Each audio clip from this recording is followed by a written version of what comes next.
Halo, hari ini kita akan review atau menguji materi apa saja yang sudah kalian kuasai mengenai listrik statis. Kita langsung ya. Sebelum kita lebih lanjut, kita akan mengingatkan kembali bahwa gaya Coulomb adalah gaya tarik-menarik atau tolak-menolak antar dua muatan listrik pada jarak tertentu. Kalau muatannya sama-sama sejenis, dia akan tolak-menolak. Kalau muatannya berbeda jenis, dia akan tarik-menarik. Rumusnya F sama dengan konstanta gaya Coulomb kali Q1 kali Q2 per R kuadrat. Dalam SI, dan konstanta gaya Coulombnya ini 9 kali 10 pangkat 9 Newton meter kuadrat per Coulomb kuadrat. Kemudian kalau soalnya perbandingan, kita bisa lakukan kayak gini. Seandainya hanya jarak saja, maka rumus ini boleh diubah menjadi seperti ini, di mana gaya akhir itu akan sama dengan jarak mula-mula dibagi jarak yang sekarang kuadrat dikalikan F1. Nah, kalau misalnya muatannya diperhitungkan, maka muatan satu akhir dibagi yang awalnya, kali muatan dua akhir dibagi awalnya, baru ditambah yang seperti tadi. Untuk medan listrik atau daerah di sekitar muatan listrik yang masih dipengaruhi oleh gaya listrik, ini rumusnya mirip, di mana E sama dengan K kali Q atau muatannya atau muatan ujinya per R kuadrat. Mirip dengan yang rumus gaya Coulomb. Mari kita langsung ke latihannya. Ketika sebatang kaca, nah kaca itu nanti kalau digosokkan dengan sutra, digosokkan dengan gaya sutra, kaca itu nanti akan bermuatan positif, dan sutra itu nanti akan bermuatan negatif. Batang kaca akan bermuatan positif karena positif itu dia nanti akan, intinya dia akan kehilangan elektron. Kita cari yang kehilangan elektron ya, berarti elektron dari kaca itu pasti hilang. Elektron berpindah dari batang kaca ke kain sutra. Yang ini ya, kalau proton, udah ini nggak usah dipilih aja, seperti ini. Karena proton susah sekali untuk digerakkan. Benda yang bermuatan listrik statis dapat menarik benda-benda kecil di sekitarnya. Ya, benda-bendanya ini kita nggak tahu apakah netral, apakah bermuatan. Medan magnet jelas bukan. Bukan juga keperluan energi, apalagi perpindahan proton. Tentunya gaya tarik menarik antara dua muatan yang berbeda. Yang ketiga, peristiwa kilat pada saat hujan disebabkan oleh kilat itu kan kumpulan muatan negatif yang besar ya. Gesekan antara molekul udara bisa jadi ya. Tapi berkumpulnya sampai jadi kilat itu adalah hal yang lain. Muatan listrik positif di awan bukan ya, muatannya negatif, gesekan bisa jadi ionisasi, munculnya ion bukan ya. Meskipun ujung runcing itu dia menyebarkan ya, jadi penangkal petir gitu ya, ujung runcingnya itu dia ada ion-ion positifnya, memang seperti itu. Tapi pemisahan muatan listrik di dalam awan dan diantara, nah ini maksudnya gini, kalau ada awan itu kan muatan negatif itu ya, sementara penangkal petir dan juga bangunan itu terkumpul dia muatannya positif kayak gini, sehingga ketika jumlahnya sangat banyak dia akan turun ke sana dalam bentuk petir. Jadi jawaban yang paling baik di sini adalah yang D. Jika dua benda bermuatan sejenis didekatkan, maka yang akan terjadi adalah bermuatan sejenis ya, udah pasti dia akan tolak menolak. Sejenis, ya betul sekali. Nomor 5, ketika sebuah benda netral didekati oleh benda bermuatan negatif, maka benda netral tersebut akan mengalami, oke lah, gini misalnya ada benda netral di mana positif dan negatif masih berdekatan, kemudian didekatkan dengan benda bermuatan negatif, negatif gitu ya. Maka di sini negatifnya itu akan ditolak, negatifnya itu akan pergi nih, positifnya tetap di tempatnya, negatifnya ditolak karena ini negatif ya. Benda netral tersebut akan mengalami, nah, pemisahan muatan namanya polarisasi muatan. Alat yang dapat digunakan untuk mendeteksi keberadaan muatan listrik statis pada suatu benda disebut, udah pasti ini elektroskop. Gaya listrik antara dua benda bermuatan akan semakin besar jika, nah ini ingat aja rumusnya, F sama dengan konstanta gaya kali muatan 1 kali muatan 2 dibagi jarak kuadrat. Berarti kalau jarak kedua benda diperbesar, ininya jadi besar, pembaginya besar, salah. Muatan kedua benda diperbesar, betul. Salah satu benda dibumikan, oh malah netral ya. Kedua benda memiliki muatan yang sangat besar, tidak berhubungan. Nomor 8. Jika sebuah benda A bermuatan plus 8 mikrokulom dan benda B bermuatan minus 2 mikrokulom, didekatkan pada jarak tertentu. Besarnya gaya listrik yang terjadi adalah F. Jika muatan benda B diubah menjadi min 4 mikrokulom alias meningkat 2 kali lipat tanpa mengubah jarak, maka kita bisa pakai rumus yang ini nih.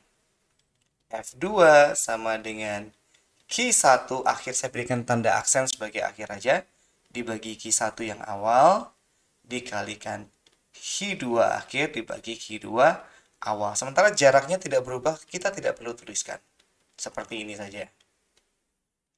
Q1 akhir. Anggap aja yang B ya. Yang satu tetap sama. Berarti sebenarnya yang satu juga nggak usah ditulis, nggak apa-apa. Jika muatan benda P diubah, ya ini nggak usah ditulis, nggak apa-apa nih. Langsung hilangkan. Kenapa? Karena sama-sama plus 8 mikrokulom. Jadi langsung saja muatan 2 akhirnya adalah min 4 dan itu plus minusnya nggak usah dimasukkan. 4 mikrokulom dibagi 2 mikrokulom kali F1. Berarti udah pasti 2 kali F1. Oke, berikutnya sebuah balon plastik yang bermuatan negatif didekatkan ke dinding netral. Mengapa balon tersebut dapat menempel pada dinding meskipun netral? Ya, meskipun demikian kan digambarkan aja ya. Dindingnya semua netral. Oke, tapi saya langsung gambarkan ke bagian di mana dia terpolarisasi aja ya. Ini misalkan negatif gitu kan. Maka negatifnya seperti yang saya gambarkan tadi, negatifnya pada menjauh gitu. Negatifnya menjauh. Sementara di tempat itu kan masih ada positifnya. Ya, jadi terjadi pemisahan muatan seperti ini. Muatan negatif balon memaksa proton, enggak ya. Elektron dari balon berpindah ke dinding, bukan. Muatan positif dan negatif pada dinding terinduksi sehingga muatan positif pada dinding tarik menarik dengan muatan ini paling mending. Dinding menjadi bermuatan negatif, enggak ya. Berarti jawabannya yang C, karena kurang lebih ini menggambarkan seperti apa yang saya gambarkan di samping kanan. Soal nomor 10, hukum Coulomb menyatakan bahwa gaya antara dua muatan sebanding dengan hasil kali muatannya dan terbalik dengan kuadrat jarak keduanya, alias sebenarnya ngomongin ke kita kalau F itu sama dengan K dikalikan Q1 dikalikan Q2 per R kuadrat, gitu maksudnya. Jika jarak antara dua muatan diperbesar 3 kali, besar gaya listrik, ini pakai perbandingan yang langsung aja ya. Karena yang diubah cuma jaraknya saja, kita pakai yang seperti ini. Jangan lupa kuadrat. 1. Jarak mula-mula anggap aja 1R. Jarak berikutnya diperbesar 3 kali 3R. Kuadrat kalikan F1. R-nya dicoret sepertiga kuadrat. 1 kuadrat 1, 3 kuadrat 9. Jadi 1/9 semula.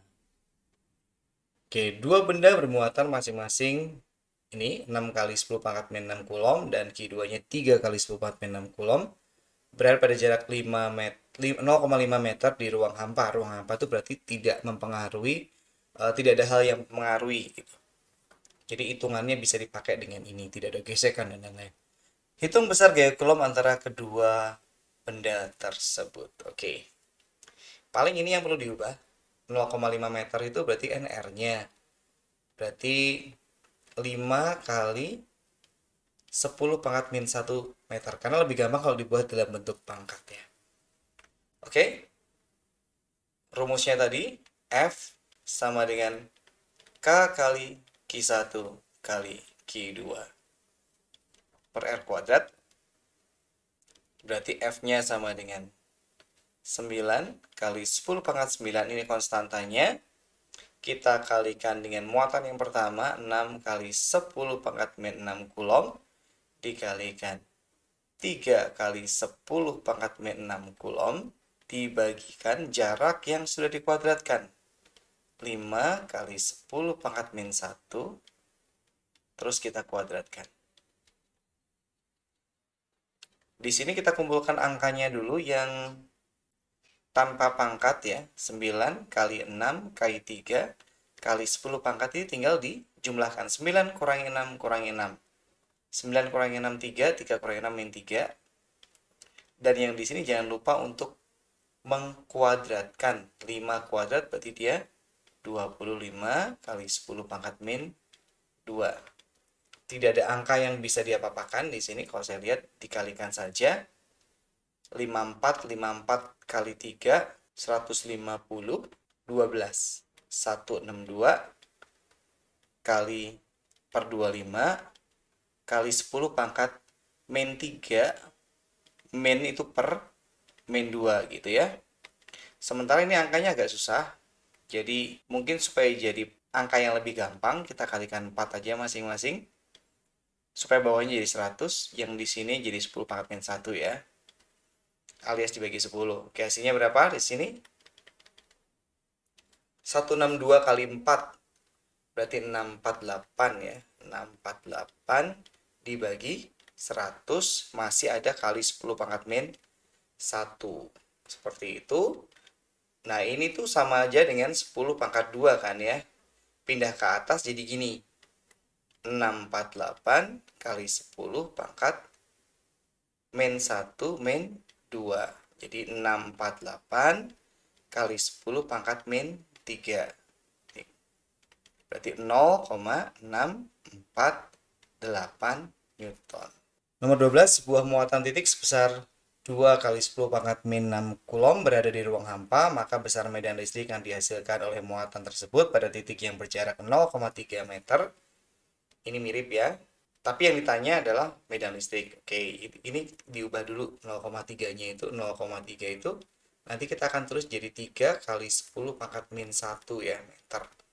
Rumusnya E sama dengan K kali Q1. Nggak usah pakai Q1 ya. Kali Q saja karena muatannya cuma ada satu. Muatan uji. K kali Q per R kuadrat. 9 kali 10 pangkat 9 Newton meter kuadrat per Coulomb kuadrat. Kita kalikan dengan 2 kali 10 pangkat min 6. Kemudian R-nya itu 3 kali 10 pangkat min 1 yang sudah dikuadratkan. Berarti 9 kali 2 dikalikan 10 pangkat ini disebelahkan aja sebenarnya. 9 kurangi 6. 3 ya, yaudah terus lagi nggak apa-apa. Per 3 kuadrat 9, 10 pangkat min 1 kuadrat 10 pangkat min 2. 9-nya boleh kita hilangkan.